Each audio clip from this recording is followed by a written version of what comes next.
Have you ever had a situation where you look at a job and you see the job description and, oh, it's perfect.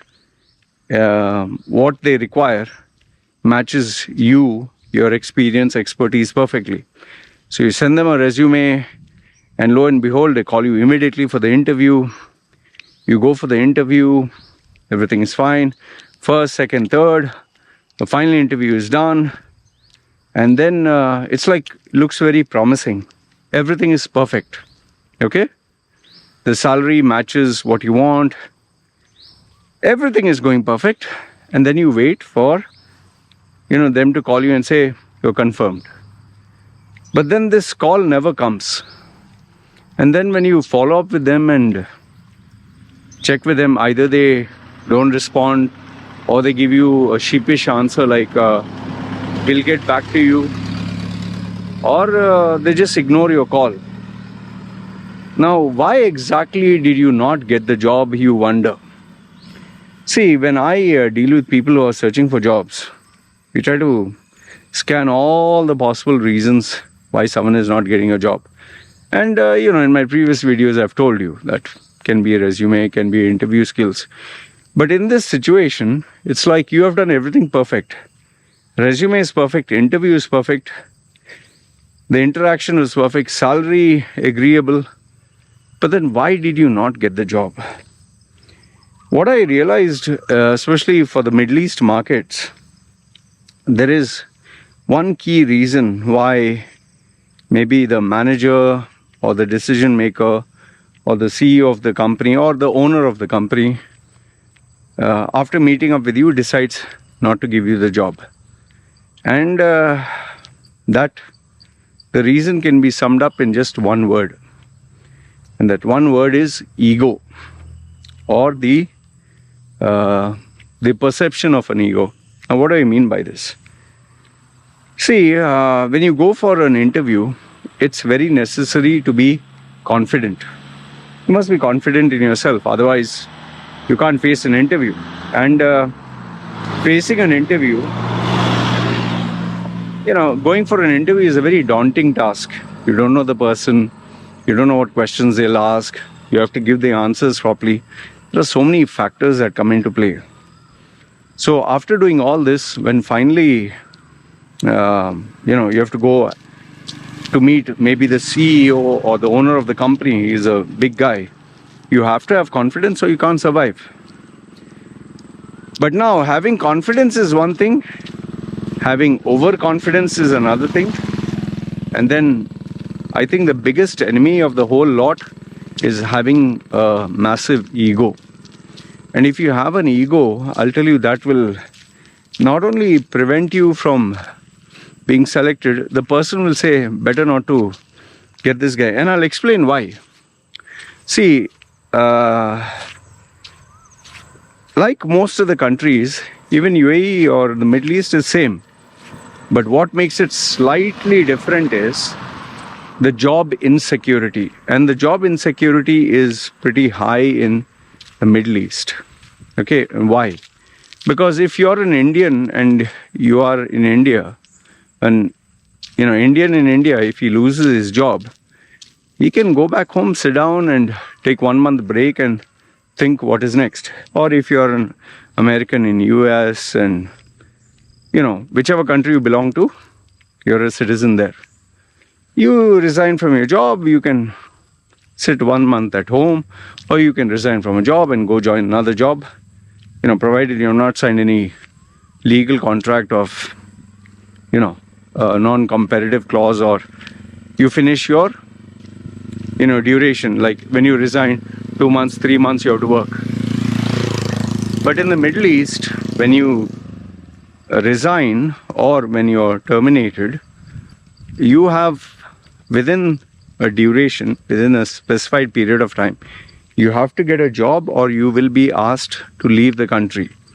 Now, thankfully, that draconian or Spartan rule that was there is now rephrased into, if you have a degree or if you are a certain professional of a certain category, you have, let's say, you have a buffer time. They give you some leniency. Okay. However, nothing in the Middle East is for free. So they will charge you money.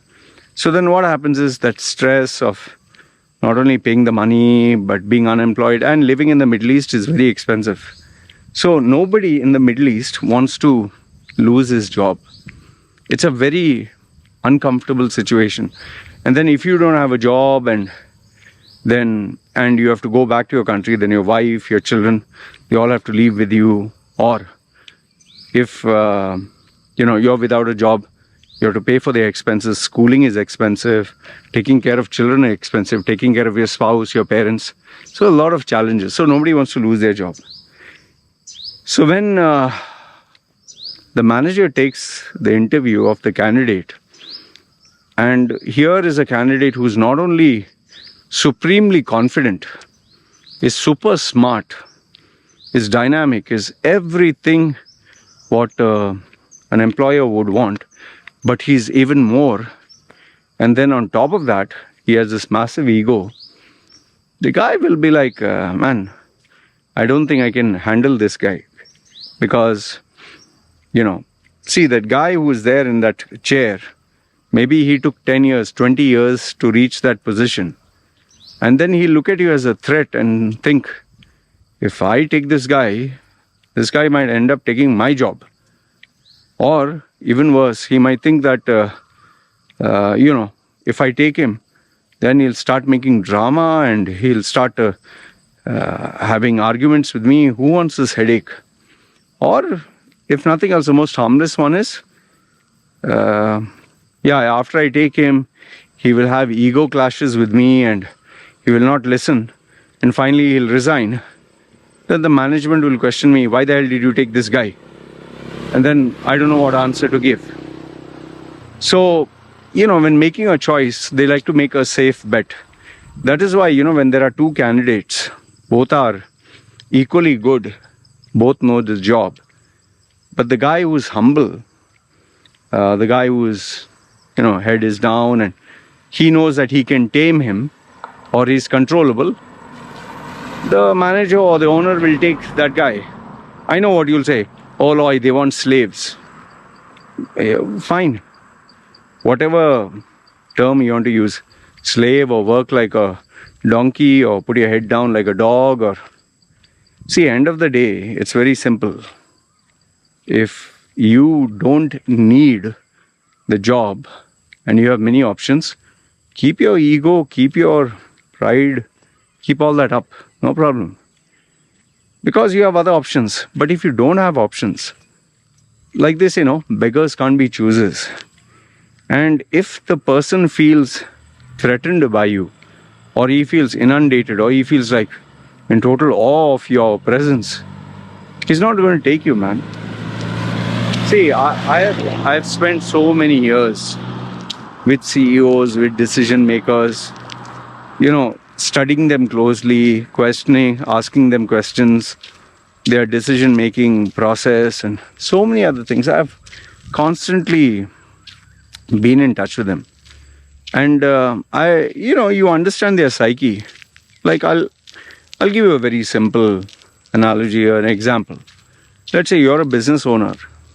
You're a guy who has 100 people who are in control. Do you seriously want to employ 2 or 3 guys who are very good at their job but are troublemakers, or they have their own ego, they'll not listen to you, they'll back answer, they'll give you back to your face, they'll not want to be corrected? Or let's say they say, I want to go home on time, I don't want to take your crap, I'm not your slave. The guy will be like, he'll not want to take someone who rocks the boat, as they call it. And this is predominantly very common with I would say more in Eastern companies. Eastern, by that I mean like Indian management, Pakistani management, let's say, people from the East, because they want people who are obedient. They want people who, at least, if not obedient, at least fit into the mold. They don't want a rock star. They don't want a cowboy coming. And how I know this for a fact, is I was unemployed for years and years, even though I was very good at sales, and because people really felt I was egoistic, they felt, and I was. It was not that people felt. So I had a massive ego, man. I didn't want to take crap from anyone, didn't want to listen to it, didn't want, like I would, in fact, one of the interviews I even said, I don't want to take shit. Guess whether I got that job or not. And this is one of the big reasons why people, especially young men and women born and bred in the Middle East, who are expats or, belong to some other country but are born in the Middle East, they are supremely confident because they have their mother, father, they know the rules of the land. They don't care if they lose their job. And especially young blood, that is hot. So, if you're not getting a job, if you are the perfect candidate, if you fit the job description, if you qualify in everything, experience, expertise, you even negotiated a salary, and you still do not get called. Yeah, one can be maybe someone asks for a cheaper salary, maybe he is better than you. But in majority of the cases, it is they feel threatened by you, the person who is taking your interview. He either feels threatened or he feels you not fit into the mold. And this all comes from ego. When a person has this ego or pride that, it's my way. And see, even if it comes down to the part where you are from a different nationality, religion, they can accommodate because they'll know he'll fit into the mold. But for someone who has ego, they just feel this guy is not going to take instructions well, or he'll not listen to me, or he'll give me shit. And that is also one of the reasons why so many people who are past a particular age, 40, 50, employers and managers don't want to take them because they know these guys have their ego of so many years and stubbornness, and they are not moldable. Like they say, you can't teach your old dog new tricks. So that's why. And, then you have to decide how badly do you want the job, and, are you willing to do what it takes to get the job? Like I tell people, see, listen, if your ego is more important, if you have all this self-entitled talk, I'm not a dog, I'm not going to work like a donkey, I'm not looking to be a slave, fine, then don't need a job. But if you need, then you have to be prepared to take a lot of shit. Because in the real world, not online, there's no such thing as life is fair and I need to be treated with respect and this and that. You earn your stripes, you earn your respect through your credentials, your network, through intelligent marketing, smartly selling yourself and positioning yourself. Create a demand for yourself, then have your ego. Otherwise, no. See, from what I was to what I'm today. Today I can afford to have an ego because I've earned my stripes. But if I let that go to my head, then maybe customers, clients will say, who the hell wants to take your nonsense, man? And remember, in order to have an ego, in order to have that nose up in the air, you have to really be worthwhile. I'll give you a final example, just to cement my point. You see film actors and listen, especially in India, when they are walking, if they are standing on a set, they'll always have somebody standing there with an umbrella, somebody putting a fan and treating them like a king, whether it's a man or woman. Why do they do that? Well, are they gods? No.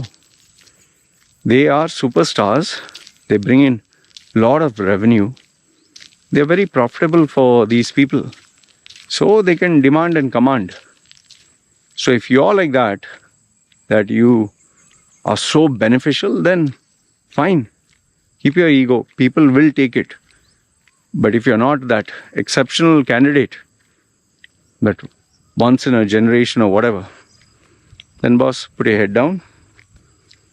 Be grateful for what you get. Anyway, this is what I want to share with you. Let me know your thoughts in the comments below. Agree, disagree. And feel free to tell me otherwise. I'm open to you, what you have to say. Alright, you guys take care. It's me signing off.